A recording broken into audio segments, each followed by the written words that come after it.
If you work in quality control at a candy factory, you know strict safety regulations come with the job. It's why you partner with Grainger.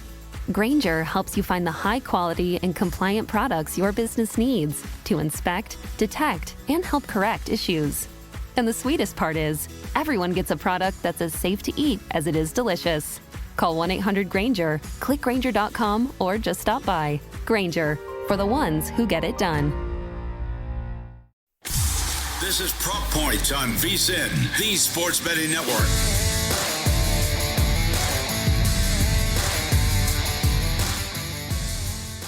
Welcome to Prop Points. Jeff Erickson and Nick Whalen from Rotowire here. Huge show today. So much going on. Breaking news. We got two amazing NBA games to recap. Baseball to recap. We got golf today. Len Hochberg is going to join us to help us preview the Truist Championship. Alex Barutha going to hop on before that, preview tonight's games and help us also recap what just happened last night. And we'll do some home run props and other baseball props in for the Wednesday slate later on in the show as well. Nick, we got to start off, though, in an NFL trade. George Pickens. It's always great when I get woken up to trade news. I didn't get woken up by it, but I wake up to it. George Pickens to Dallas. It wasn't one of those break through the phone and wake me up sort of things, but still big enough news that we're going to lead with that there. What did you think about A, the trade, and B, the timing of the trade?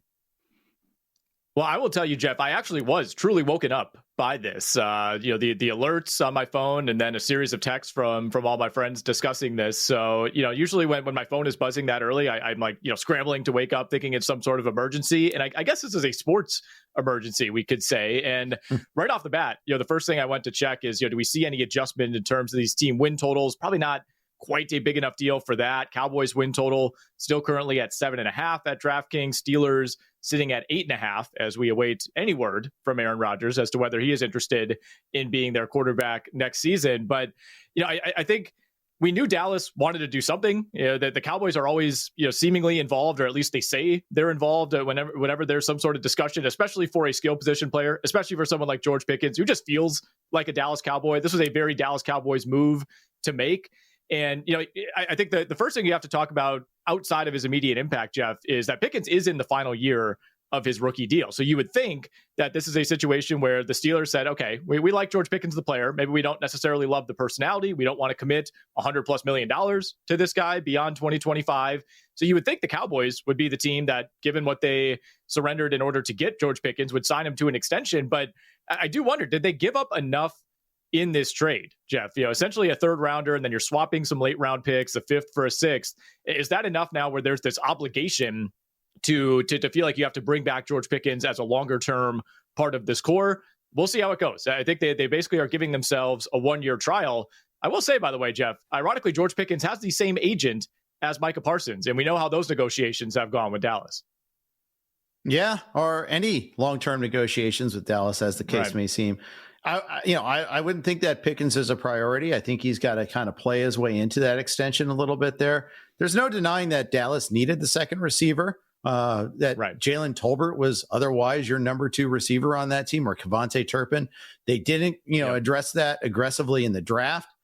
They did address running back by getting Jaden Blue. I think a 5th round pick with him, and a really rich running back class. So that's a little different, but still. Yeah, I think this is one of those, okay, if we're going to contend this year, we need a second receiver. Pickens is that. But the question is for Pittsburgh, and I don't understand Pittsburgh's offseason at all here, Nick. This is a team that, they do a kind of a go-for-it trade by trading for DK Metcalf, give up their 2nd round pick.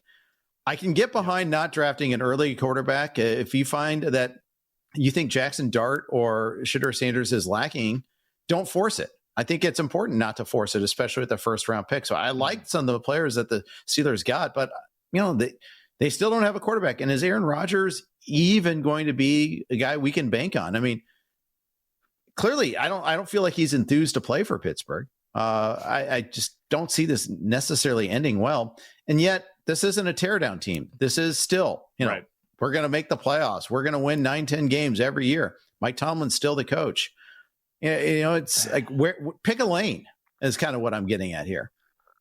Well, if it's not Aaron Rodgers, that streak of seasons above 500, streak of making the playoffs might come to an end. Because if it's not Aaron Rodgers, you're looking at Mason Rudolph. They drafted Will Howard, and then they brought in the GOAT Skylar Thompson for depth purposes. So as of right now, it's Mason Rudolph as the starter in Pittsburgh. And look, if I'm DK Metcalf, I'm not thrilled about that. I'm not shocked necessarily that the Steelers ended up dealing Pickens. And if you've read up on this, this is something that they've been discussing since before the NFL draft. Probably ideally wanted to get this done before or during the draft, but that did not end up happening. And I think you look at what's left now for the Steelers.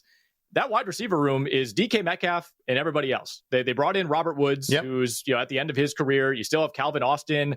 The interesting guy to me, perhaps more so from a fantasy perspective, is Roman Wilson, out of Michigan. Played just 5 snaps last season due to injury. He was a 3rd-round pick in 2024. Now, the Steelers did not add any wide receivers in this draft, not even in the later rounds. They've only taken 3 wide receivers over the last 5 drafts combined, those being Wilson, Pickens, and Calvin Austin. So there hasn't been a ton of investment at this position. But to me, Jeff, this is the Steelers signaling that, look, they're not comfortable paying George Pickens long-term. They're more comfortable allocating that money to somebody that they view as more dependable and maybe with higher upside in DK Metcalf, even if he's a slightly older piece than George Pickens. On the other side of this, Pickens is now playing with easily the best quarterback of his career. I think there's a case to be made that maybe Russell Wilson was that answer last season. Dak, obviously a much better player than this current version of Wilson, and he's going to have a strong number 1 receiver opposite him in CeeDee Lamb. He's never really had that in Pittsburgh.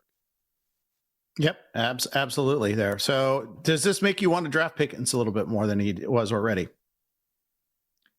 I think so. Yeah, I think it's a bump for me. He was going to be in somewhat of a similar situation in Pittsburgh, playing alongside another established player in DK Metcalf. And obviously CeeDee Lamb is a higher level piece than Metcalf, but I just feel a lot more comfortable with the quarterback situation in Dallas right now. I don't know how you couldn't. Yeah, exactly there. Early returns from the NFFC, where we like to kind of get our ADP from.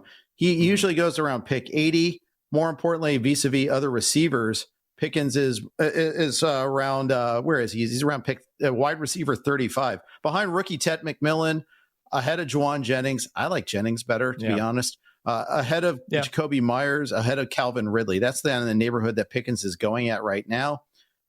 I wouldn't take him over like McMillan, Waddle, Olave. I think I'd stick with Pickens in the area that he's at right now. I think we'll see a slight jump in that ADP over the next couple of weeks. But yeah, when you're looking at it from a would you take this guy or this guy perspective, I think he actually is in the right zone. Pickens versus McMillan to me is tough. I think I would actually lean Pickens there. But once you get into Olave, Addison, Rome Odunze, Chris Godwin, those guys are going about a round and a half ahead of Pickens right now. Becomes a little bit more difficult. But this is a bump for me, fantasy wise, the move from Pittsburgh to Dallas. All right, very good. Let's pivot on over the NBA. But before we do that, real quick, are you still using your buddy's gut instinct as your betting strategy? Come on, you deserve better. Rotowire has the real tools the pros use: rankings, projections, updates, and data that doesn't sleep. Whether you're making picks, setting your fantasy lineup, or placing bets, our award-winning insights give you the edge you need. Get started today by heading over to rotowire.com and entering Roto15 at checkout for 15% off any Rotowire product. All right, Nick, I've held off long enough. We got to talk Pacers Cavs. Insane game, insane finish. Road teams are now 5-0 in round 2. The ultimate smash and grab game. Mm-hmm. Well, we've said that about like 5 games, it feels like, in the last 2 weeks, Jeff. And yet you were not wrong. I mean, these playoffs have been unbelievable. Road teams are now 5-0 straight up in round 2. It's the first time that all 4 road teams have even won a game 1, let alone the Pacers now being 2-0 on the road in their series. Road teams 9-1 against the spread in the last 10 NBA postseason games. I know our guy JVT tweeted that out last night. Good note from him. All due respect to the Pacers here, Jeff, this was yet another incredible effort by them. One of my friends texted me last night and said, he's like, I'm getting Miami Heat vibes from this Pacers team. We've seen that Heat run to the finals in 2020, the Heat's run a couple of years ago. It does kind of feel similar to me, where you just can't count this team out of any games. But this was just an unbelievably unlikely comeback and a complete meltdown by the Cleveland Cavaliers, who led this game by 7 with about 45 seconds left. I'm sure you've probably seen this stat, Jeff, when you were, whatever the opposite of doom scrolling is last night after this Pacers game. But since the 1997-98 season, Teams are 3 and 1,640 when trailing by 7+ in the final minute of a fourth quarter or overtime in the NBA. 2 of those 3 wins in that sample have been the Pacers within the last week and a half. This game last night against the Cavs, and then, of course, the Game 5 win over the Milwaukee Bucks. I thought there were a number of things that you could point to. Cleveland certainly got tight. I didn't love the shot selection down the stretch. It just felt like if Donovan Mitchell wasn't getting to the rim, they were not generating a quality look whatsoever. Pacers also had 7 offensive rebounds in the second half. And I was surprised when I checked that number. It felt like more because every single offensive rebound they brought down was massive. They had 2 huge ones late in the game on free throws, one by Aaron Nesmith, and then, of course, the one by Tyrese Halliburton where he gets his own rebound, dribbles out, and hits the game winner. Pacers put up 70 points in the second half. They shot 55% from the field over the final 2 quarters. And look, Cavs are in a really difficult spot now. Obviously, you're down 3 important pieces last night, but they have had 2 of their worst shooting games of the entire season now to begin this series. And look, there was a point. We were texting about it last night, Jeff, you, me, and producer Michael, when it looked like Max Strus and Sam Merrill were just going to shoot the Cavs to a big win. Unbelievable comeback by Indiana. Yeah, it was the Max Strus game. We saw a Max Strus dunk. I said I wasn't prepared to have a Max Strus montage, but here we are. It was 17 points at the end, near the end of the third quarter. They hit that dagger 3, and I'm like, I walked out of the room for a couple of minutes. I was just, I thought it was over. It's like, no miracle comeback today, even though they were down 3 starters, or 3 major players. Hunter, I count Hunter as a starter because of the minutes he plays. The framing of this game for 3 quarters is like the Pacers gacked away this huge opportunity, and instead it's a completely different framing after that fourth quarter. It's wild, absolutely wild to see that there. Obviously, the series odds have now finally shifted in the Pacers' favor. I mean, they go back home and they're up 2-0. You have to be a favorite now, although it's noteworthy. Cavs are a 1.5 point favorite for Game 3. Yeah, the Pacers are now minus 205 to win this series. But if you look at the correct score markets over at DraftKings, the short shot is still Cavs in 7. Cavs to win that series 4-3 plus 270. Part of the reason for that is there's so many different ways you could parse Indiana winning this thing. But we'll talk more about it later in the show with Alex Barutha. Who is coming up next? Progressive Guest Line on Prop Points.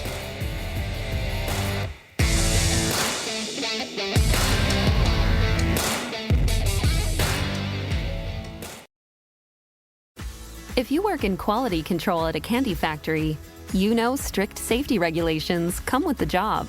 It's why you partner with Grainger.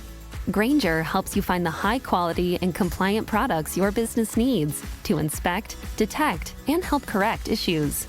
And the sweetest part is, everyone gets a product that's as safe to eat as it is delicious. Call 1-800-GRAINGER, click Grainger.com, or just stop by. Grainger, for the ones who get it done.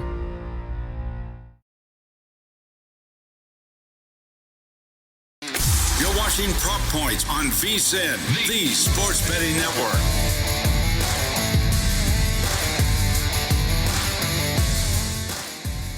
Welcome back into Prop Points here on VSiN. Nick Whalen, Jeff Erickson here with you. We got 2 great guests joining us in these next 2 segments, including our friend Alex Barutha to help us continue breaking down what we saw in the NBA last night. Before we get to Alex, we'll give you a real quick update what's going on in Major League Baseball. 3 games ongoing and 1 starting up in just a couple of minutes. That is Giants-Cubs.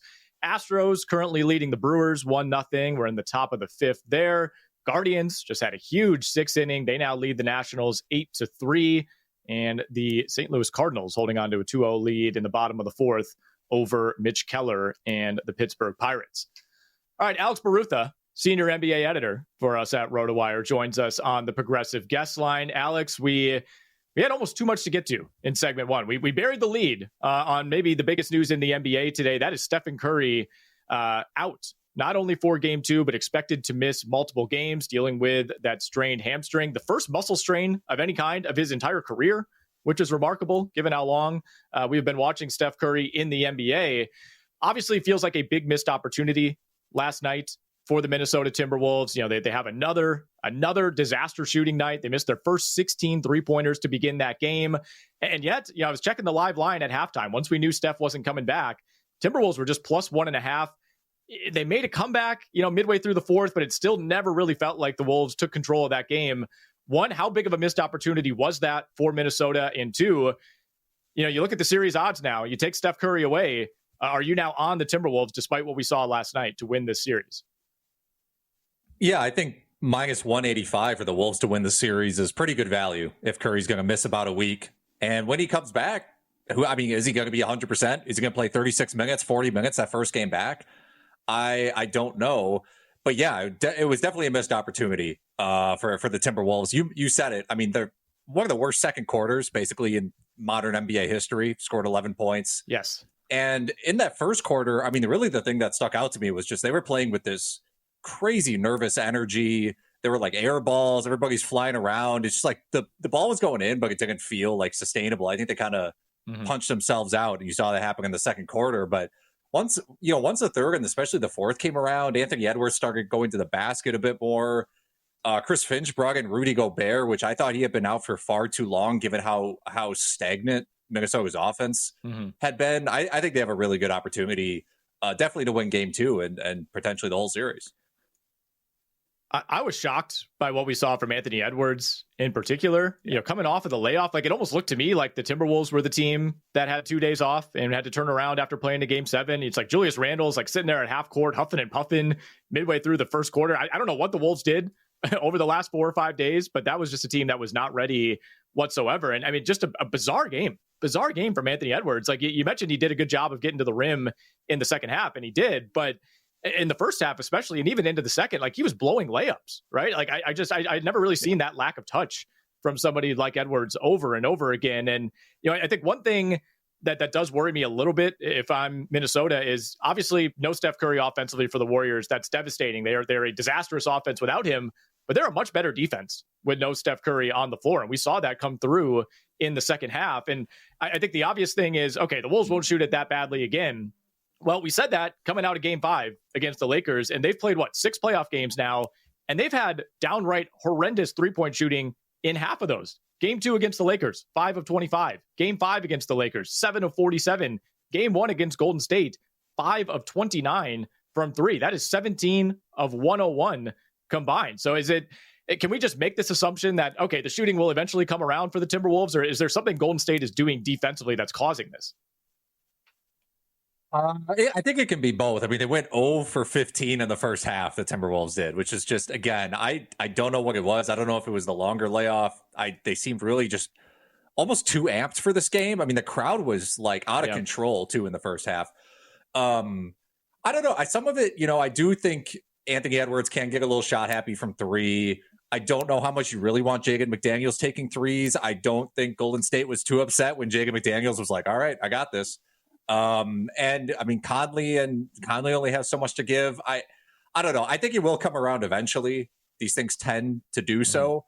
But yeah, I mean, Golden State obviously played amazing defense against Houston in their previous series. So it's not too surprising that Minnesota struggled offensively. So what is your read right now on this Cavs-Pacers series? Cavs now trailing 0-2, blew a big second half lead, of course, last night.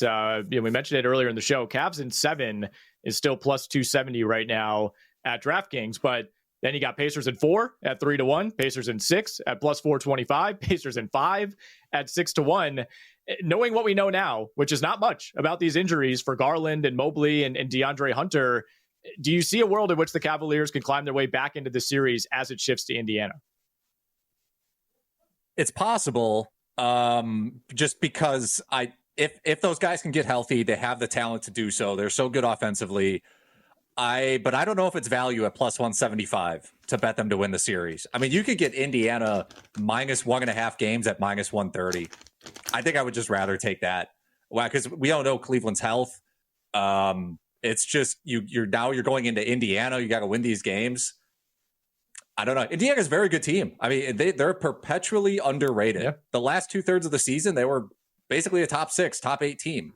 I would be surprised if the Cavs won the series at this point.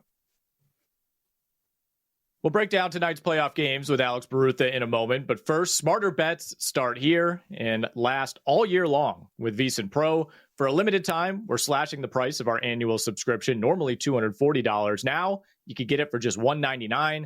And when you sign up today, we'll throw in 2 extra months for free.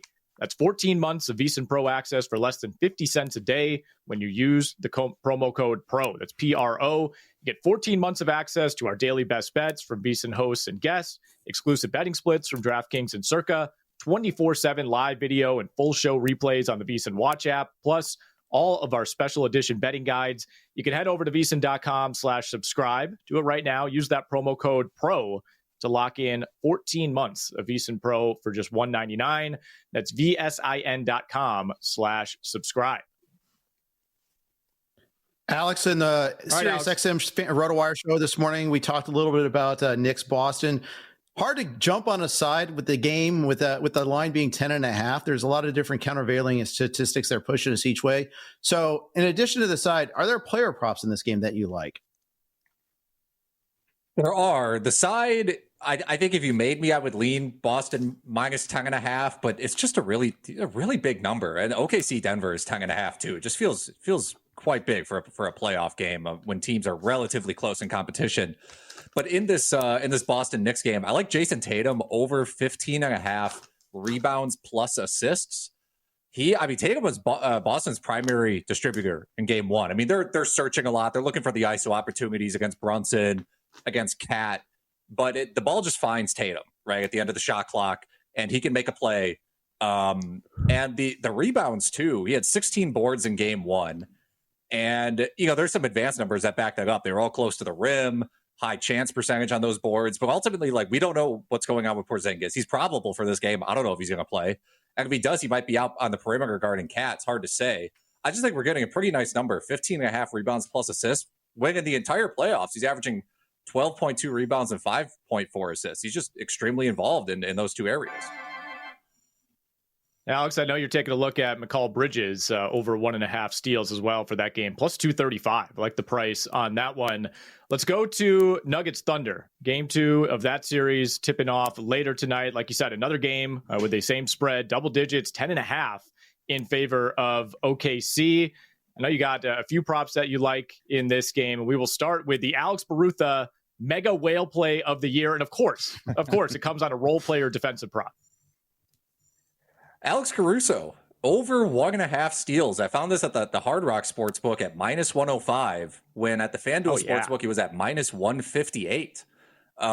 Caruso, even if you include the game one against Memphis, where he had 0 steals in 12 minutes, he's averaging 2.8 steals in the playoffs. He averaged a steal and a half during the regular season in 19 minutes a game. The deflection numbers are off the charts, 5 a game.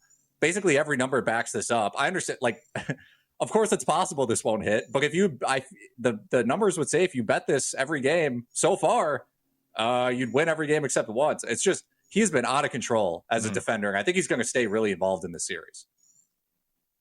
All right, we got about 30 seconds, Alex. So we like Caruso over 1.5 steals. I know you're looking at a Jokic and an SGA prop as well. Jokic over 13.5 rebounds. He only averaged 12 rebounds in the previous series against the Clippers. He averaged basically 16 rebounds a game against OKC during the regular season, had 22 in game one. I don't really know what's changing there. It's a high number, but I like it. SGA over 6.5 assists. He had 21 potential assists in game one. I think that the Nuggets are going to continue trying to force the ball out of his hands. I like them. I like them all, Alex. Great card you got going for these game twos tonight. Would also take a look maybe at SGA to lead the game in assists at plus 255. Had those 21 potential assists, just 12 potential assists for Nikola Jokic in game one. We're going to talk some golf. Len Hochberg previewing the Truist coming up next on Prop Points.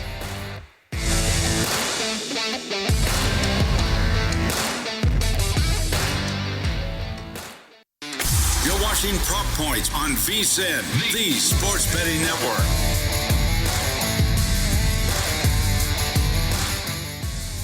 Welcome back to Prop Points. We talk golf frequently on Wednesdays, and that is the case this week with an elevated event.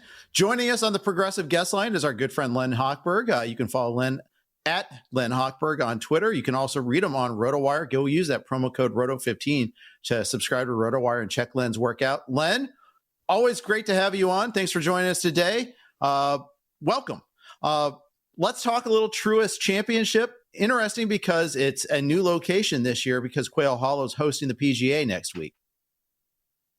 Yeah, and it's always a challenging week for these one-offs when courses in every Quail Hollow hosted the PGA in 2017. It was the same thing, President's Cup in 2022. This week we are at the Wissahickon course at Philadelphia Cricket Club, over a century old. All the reports are it's a great course. Wouldn't think anything else to get a PGA Tour event. It's a very, very short track, but it is a challenging week because we just don't know exactly. There's not hardly any course history. A 2015 Senior Tour event is the crux of it. Len, no Scotty Scheffler in the field this week, which means it is Rory McIlroy's turn to be a heavy, heavy favorite. He's basically on his own tier. If you look at the odds board over at DraftKings, 4-1 to win the tournament. You got Morikawa 14-1, Schauffele 16-1, JT 16-1, and Oberg also 16-1.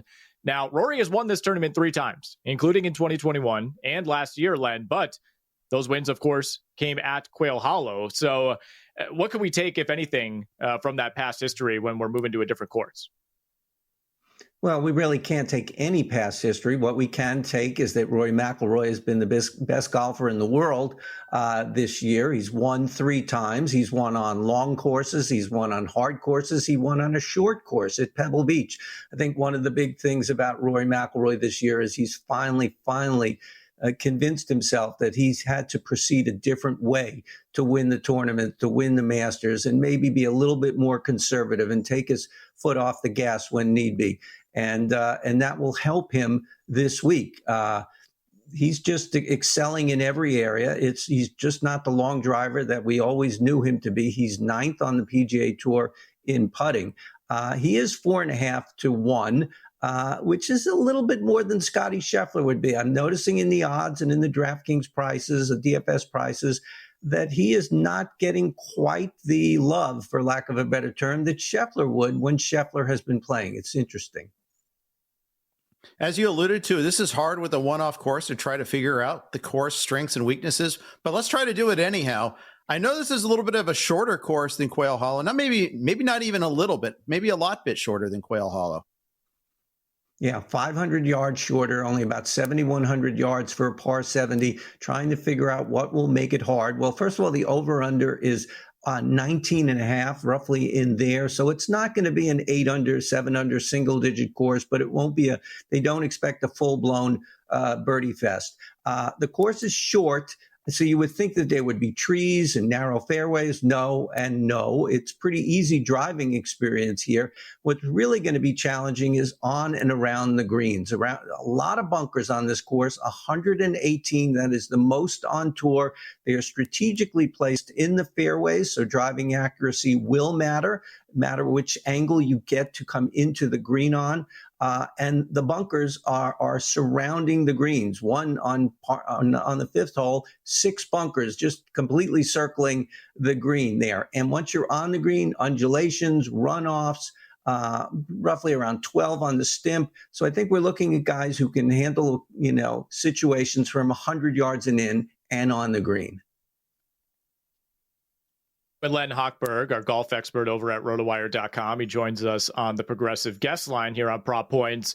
Len, I think whether you were talking DFS, whether we're talking betting this tournament, you, of course, have to consider Rory McIlroy. But I know you have some interest in Justin Thomas as well.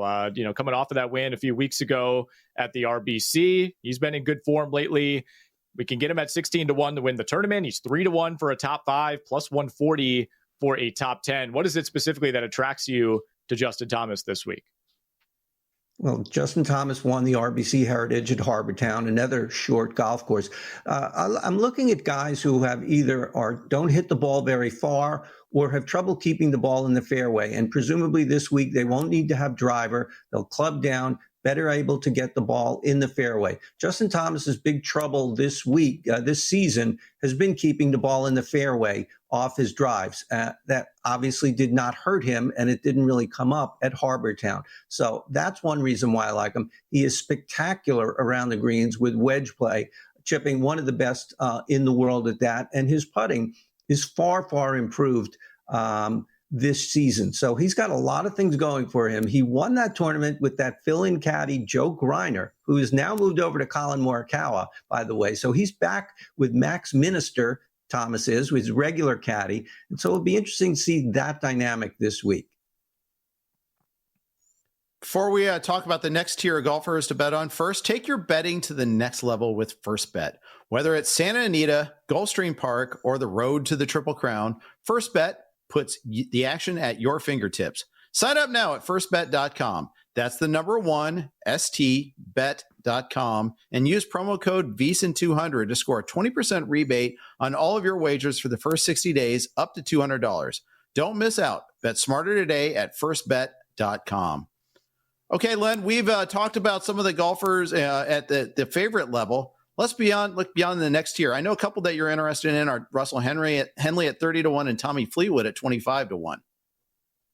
Yeah, I do like both of those guys. And Henley, he's been fantastic this year. He's got a win at Bay Hill, a long course, but he's also has 5 top 10s in 9 starts. His big issue, driving distance. He is such a short hitter. That's why that win at Bay Hill was so impressive. Well, it's not going to be a concern for him this week, and he does everything well. Top 20 in strokes gained metrics everywhere but off the tee. Tommy Fleetwood, another guy, not the shortest hitter, but not the longest hitter either. Very accurate. You need to get the ball on the green. You don't want to be messing with the bunkers around the greens and get it. So approach play will be very important. But if he misses, Tommy Fleetwood also very good with wedge in hand. Len, if we look a little bit further down the board, we're not into long shot territory here, but guys who are priced in the 8,000s, if you're looking at DraftKings DFS, Corey Connors at 30-1 to win the tournament, Shane Lowry 35-1. What do you like about those two? Again, they are just get the ball in the fairway, get the ball on the green. They're just very accurate. Neither one, an especially long hitter.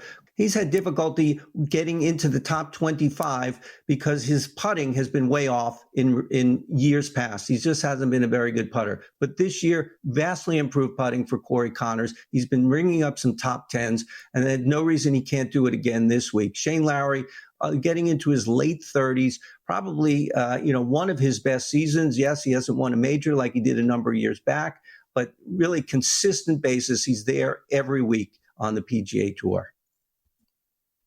Len, let's talk some long shots here. We've it's an elevated event. Our quality of golfer on our long shots is better than it usually is. Who do you like in that tier? Well, one of the good things about this tournament, at least from that perspective, Jeff, is that 72 guys, no cut event.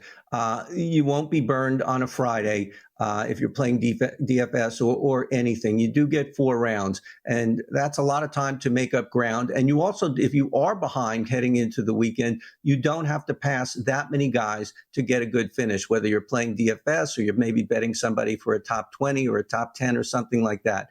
Brian Harman, since winning the Valero, he came back and he had another good week at the RBC Heritage, a short course.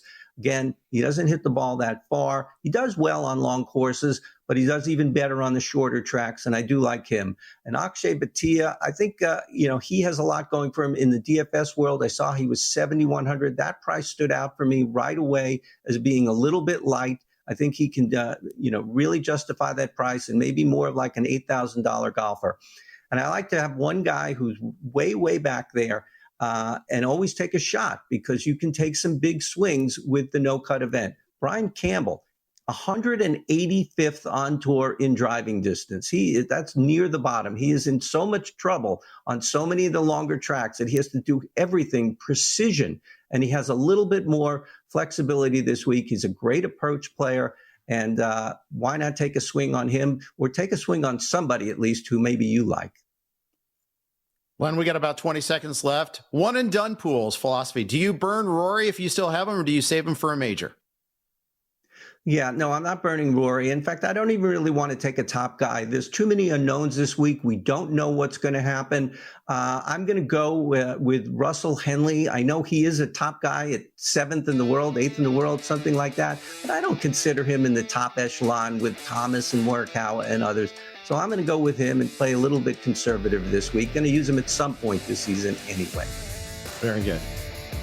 Brilliant as always, Len. Thanks for coming on board. We'll do this again soon. Thanks for joining us. Len Hochberg, everybody. Baseball bets coming up next on Prop Points.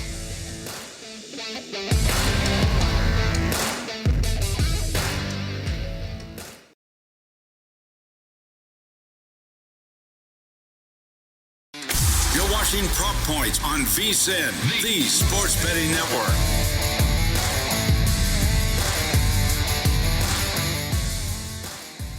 Back in on Prop Points, Nick Whalen, Jeff Erickson here with you, taking you up to the top of the hour. Make sure you keep it locked right here on VSiN. Make It Rain with Adam Shine coming up in about 15 minutes. He's going to have Ariel Epstein on the show to give her best bets for the NBA and Major League Baseball slates. Speaking of baseball, Jeff, I know you have a bunch of best bets in the holster for us, but we'll give you a quick score update first. Houston Astros all over the Milwaukee Brewers right now. We got 2 outs in the top of the 6th. And just had a Jeremy Pena home run, Jeff, that now puts the Astros up 6-1. Again, 2 outs in the top of the 6th there. Guardians, Nationals, a lot of runs on the board, a lot of hits on the board. 21 hits in this game, 0 home runs, Jeff. Guardians now leading the Nats 8-6 in the bottom of the 8th. Cardinals up 3-0 on the Pittsburgh Pirates, and we're in the top of the 2nd between the Giants and the Cubs. Giants holding a 1-0 lead early on. That is Robbie Ray going up against Ben Brown. Let's take a look Quick at the note on that Giants. Or go ahead. Sorry to interject. Quick note on Giants Cubs. I don't know how much you got to see last night because I know you're laser focused on basketball, Nick, but bullpen meltdown in Chicago last night with the Giants. Yet the Giants turned around and rallied in the 10th inning. Just a lot of wild games. You know, I was on the Cubs over 4.5, and I was looking pretty wrong. They got 3 off of Verlander in 5 innings, got stymied for 4 innings, and then finally rallied in the 9th inning. You know, closer trouble there with Ryan Walker. He may be out of a closer role very soon. He's had an ERA over 6. He's really starting to struggle there, taking a lot of water. So something to watch there for the Giants. Sorry, keep going. No, you're good. You're good, man. Let's take a look at the later slate tonight. We'll go over to the American League. The Mariners at the Athletics. Seattle minus 155 on the money line. Total sitting at 9. This is Gunnar Hoagland, one of my favorite names in Major League Baseball, going up against Brian Wu. Saw the Mariners. They stay hot. They won again last night with the late rally. One of the best offenses in baseball, Jeff. Kind of doing it in strange ways, right? This is not a team that we necessarily thought would be putting the numbers up offensively that they are so far, but been a fun team to watch. And look, the A's have been right there as well. I think this has been close to a best case scenario start for this Athletics team.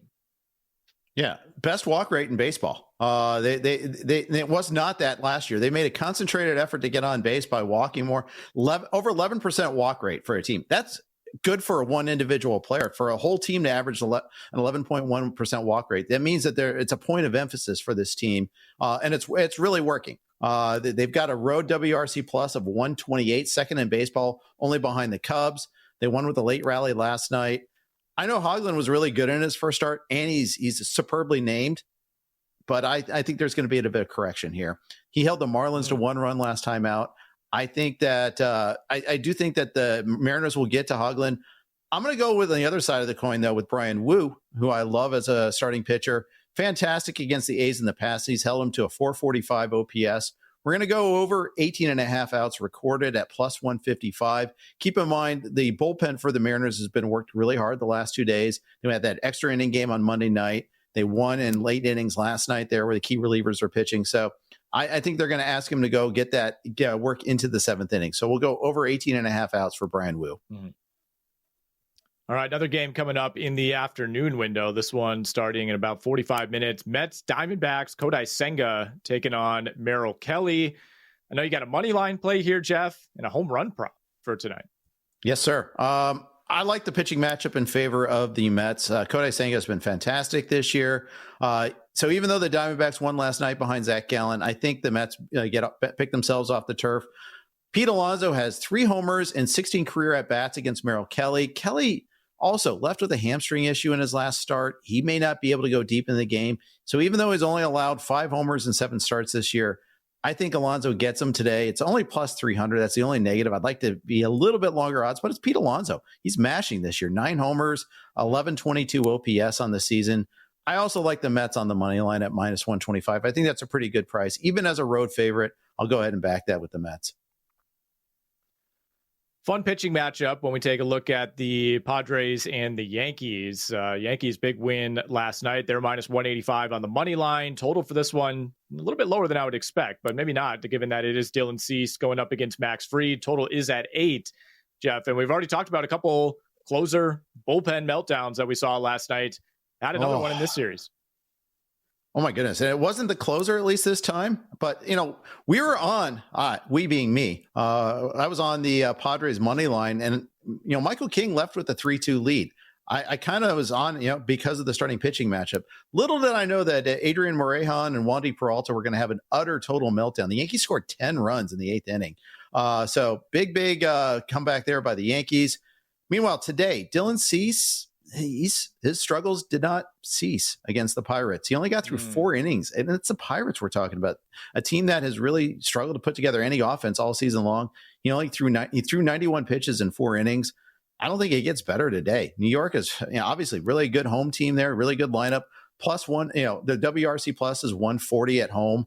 And going up against Max Fried too. ERA estimators say he's get confounded by Fried because of his low K percentage. He limits the long ball well. We're going to fade Dylan Cease with our bet because I just don't like the price on the 185 money line. I do think the Yankees win, but I'm going to take the under 5.5 strikeouts on Dylan Cease at +110. All right, let's move on to your team, Jeff, the Cincinnati Reds. They are in Atlanta. We got the Braves as a -122 favorite on the money line. Low total here at 7.5. And a big reason for that, one of the best pitchers in baseball so far this year, Hunter Green, on the hill for Cincinnati going up against Grant Holmes. Now, you got a whole bevy of props for this game, Jeff, so take it away. Yeah, so my take here is the Reds lineup is not that strong on the road. We talked about a little bit about this on Monday, how they compiled those road numbers in the past against Baltimore, against Miami, and especially against Colorado. Well, especially against Baltimore in that 24-run game on that Sunday afternoon that one time. In the last 2 games, after getting shut down by the Braves, their WRC plus on the road has dropped from 120 to 110. Meanwhile, Grant Holmes is really good. People don't realize what a good pitcher Grant Holmes is. Struck out 9 Dodgers last time out, and he's had a ridiculous schedule so far. He's faced the Dodgers twice. He's faced the Padres. He's faced the Phillies. He's faced the Diamondbacks. He's had Minnesota and Toronto qualify as his easier starts. And remember, he dominated against Toronto in that Toronto start on the road. The Reds strike out 23.7% of the time on the road. The Braves are 11-5 at home. All this kind of pushes everything in favor of the Braves, even with Hunter Green on the mound for the Reds. I love Hunter Green. He's great. He'll keep this game close. But I like Holmes's over 6.5 Ks. That's an alt line at +190. I like Holmes over 17.5 outs, recorded at -105. And I like the money line for Atlanta at -122. Because if you get into the bullpens, I think the Braves are better than the Reds there too. We got some G-Bank best bets coming for you in a moment, Jeff. But one more game I want to hit with you. Texas Rangers at the Boston Red Sox. Boston -135 on the money line tonight. Total in this game at 9.5. Tyler Mahle going up against Tanner Houck. I know you have a play on the total. What are we looking at? So you would think after the Rangers pounded out 16 hits against the Red Sox yesterday that we should be leaning towards the over. And Tanner Houck's got an ERA over 6. However, Houck in those 3 games since that Tampa disaster start that he had early on, he's got a 350 ERA and a 1.00 WHIP since that game. Mahle is due for a correction, but a correction to what? He's got a 1.19 ERA. He's had 0 homers allowed, a 2.30 BABIP. He's definitely going to have a higher ERA. But like you look at xERA on Baseball Savant, it's got still like a 3.2 ERA for him. Suggests that it should be a pretty decent game. You kind of put that together. I think that total is too high at 9.5. I'm going to go under 9.5 at -120. Our best bets of the night are brought to you by G-Bank. You can get the G-Bank Visa Signature Card today. While most credit cards treat sportsbook and gaming transactions as cash advances, even when you put your own money on the card, not G-Bank. G-Bank treats gaming transactions as purchases, so you're saving 3 to 5% on cash advance fees and gaming transactions right there.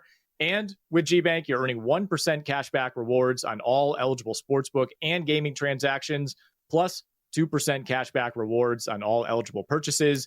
Apply now at vsin.com/GBank. That's VSIN.com/GBank. Jeff, your best bet of the night. I know you're going to Major League Baseball. What do you like?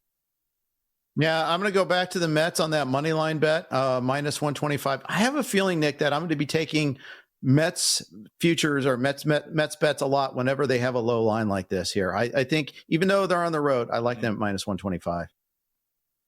All right, I'll give you a few of my leans in the NBA. I liked a lot of what Alex Barutha gave us earlier in the show. Give me the Celtics team total tonight, over 110.5. Scored 100 in regulation in game one, despite terrible shooting, despite Porzingis being sick, despite Jason Tatum taking terrible shots throughout the second half. Only 39 points in that second half. I think we see a much better effort tonight from the Celtics. Give me SGA over 6.5 assists. We're going back to the well on Aaron Gordon. Also over 6.5 rebounds, 14 boards for Aaron Gordon in game one. Getting that same number for game two. We will take it. That's going to wrap the Wednesday edition of Prop Points. Stay tuned here on VSiN Make It Rain with Adam Shine coming up next.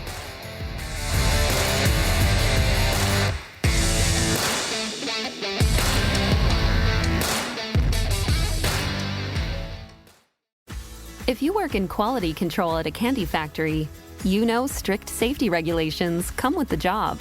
It's why you partner with Grainger. Grainger helps you find the high-quality and compliant products your business needs to inspect, detect, and help correct issues. And the sweetest part is, everyone gets a product that's as safe to eat as it is delicious.